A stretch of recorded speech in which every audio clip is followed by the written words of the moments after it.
দিনের প্রথম ডেলিভারি।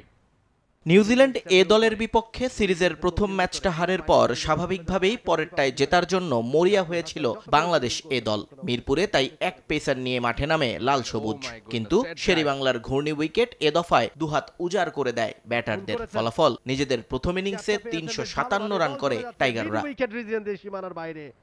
জবাব দিতে নেমে দারুণ সূচনা পায় কিউই ব্যাটাররাও। বৃষ্টিবিঘ্নিত দিনগুলোতে রান পেতে কোনো বিপাকেই পড়তে হয়নি সফরকারীদের। তৃতীয় দিনে ৪ উইকেট হারিয়ে ২৭৭ রানে শেষ করে ব্ল্যাক ক্যাপ। ম্যাট বয়েলের সঙ্গে অপরাজিত ছিলেন নিক ক্যালি।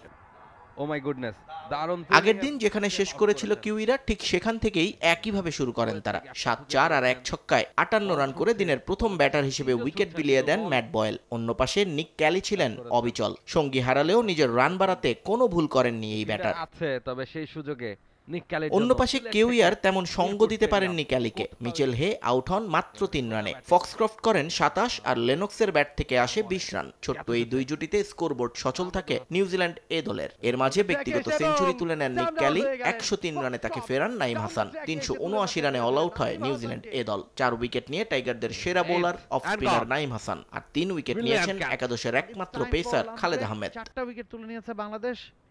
২২ রানে পিছিয়ে থেকে দ্বিতীয় ইনিংস শুরু করে বাংলাদেশ, কিন্তু দিনের বেশিরভাগ সময় শেষ হয়ে যাওয়ায় জেতা সম্ভব ছিল না কোনোভাবেই। নিশ্চিত ড্রর দিকে এগিয়ে যাওয়া ম্যাচে সুযোগ ছিল ব্যাটিং অনুশীলনের, কিন্তু সেখানেও ব্যর্থ এনামুল হক বিজয়। ঘরোয়া টুর্নামেন্ট কাঁপানো এই ব্যাটার ব্যর্থ হয়েছেন পুরো সিরিজেই। বলার মতো রান পাননি কোনো ফরম্যাটেই। পরে সাইফ হাসানও ফিরে গেলে একটু শঙ্কায় পড়েছিল লাল সবুজ। তবে জাকিরের সঙ্গে অমিতের জুটিতে এ যাত্রায় বেঁচে যায় বাংলাদেশ।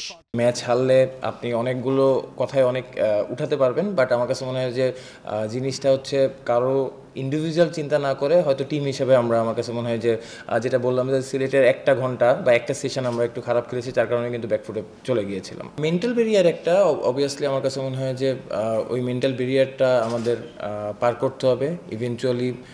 যেটা আমি বললাম যে আমাদের কালচারাল দিক থেকে আমাদের টিম নিয়ে আসলে আরো অনেক বেশি চিন্তা করতে হবে এবং টিমের জন্য কোনটা বেনিফিট হবে ওইটা নিয়েই চিন্তা করা উচিত। চা বিরতির পরপরই ড্র মেনে নেয় দুই দল। এর ফলে সিরিজ ১-০ জিতে নিল সফরকারীরা।